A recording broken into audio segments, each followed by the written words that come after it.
വയനാട്ടിൽ കടുവയെ പിടികൂടാനായി കൂടുതൽ കൂടുകൾ ഒരുക്കി വനംവകുപ്പ്. വളർത്തുമൃഗത്തെ ആക്രമിച്ച കല്ലൂർകുന്നിൽ കൂട് സ്ഥാപിക്കും. വകേരിയിൽ യുവാവിനെ ആക്രമിച്ച് കൊലപ്പെടുത്തിയ കടുവയാണ് കല്ലൂർകുന്നിലും എത്തിയതെന്ന് സ്ഥിരീകരിച്ച് വനംവകുപ്പ് രംഗത്ത് വന്നു. ജനങ്ങളോട് ജാഗ്രത പാലിക്കണമെന്ന നിർദ്ദേശമുണ്ട്. കൂടല്ലൂർ മേഖലയിൽ കഴിഞ്ഞ 9 ദിവസമായി കടുവയെ പിടികൂടാനുള്ള ദൗത്യം തുടരുന്നതിനിടയിലാണ് 5 കിലോമീറ്റർ മാറി കല്ലൂർകുന്നിൽ കടുവയെത്തി വളർത്തുമൃഗത്തെ ആക്രമിച്ച് കൊലപ്പെടുത്തിയത്. വാഗയിൽ സന്തോഷിന്റെ 5 മാസം ഗർഭിണിയായ പശുവിനെയാണ് കടുവ പിടിച്ചത്. വീട്ടുകാർ ബഹളം വെച്ചതോടെ പശുവിനെ ഉപേക്ഷിച്ച് കടുവ ഓടിമറഞ്ഞു. കല്ലൂർകുന്നിൽ ദിവസങ്ങൾക്ക് മുമ്പും കടുവയുടെ കാൽപ്പാടുകൾ കണ്ടെത്തിയിരുന്നു. RRT സംഘം സ്ഥലത്തെത്തി പരിശോധന നടത്തി.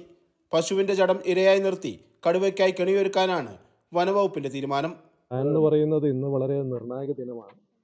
നമ്മൾ ഈ പശു കൊല്ലപ്പെട്ട സ്ഥലം അതിൻ്റെ ഉടമസ്ഥനുമായിട്ട് നമ്മൾ സംസാരിച്ചു. ഉടമസ്ഥൻ ഈ പശുവിനെ ഇന്ന് ഈ കടുവയ്ക്ക് ഇരയായിട്ട് നൽകാമെന്നുള്ളത് സമ്മതിച്ചിട്ടുണ്ട്. നമ്മുടെ കയ്യിലുള്ള ഏറ്റവും വലിയ കൂട് തന്നെയാണ് ഇന്ന് നമ്മൾ കൊണ്ടുവരുന്നത്. ഈ പശുവിനെ നമ്മൾ ഇരയായി വെച്ച് ജനവാസ കേന്ദ്രത്തിൽ നിന്ന് മാറ്റി സുരക്ഷിതമായ ഒരു സ്ഥലം നോക്കി ഈ കൂട് നമ്മൾ സ്ഥാപിക്കുകയും ആ കൂട്ടിൽ പരമാവധി ഡിസ്റ്റർബൻസ് ഒഴിവാക്കുകയും ഈ കടുവയെ ഈ കൂട്ടിൽ കയറ്റാൻ സാധിക്കും എന്ന് തന്നെയാണ് നമ്മൾ പ്രതീക്ഷിക്കുന്നത്.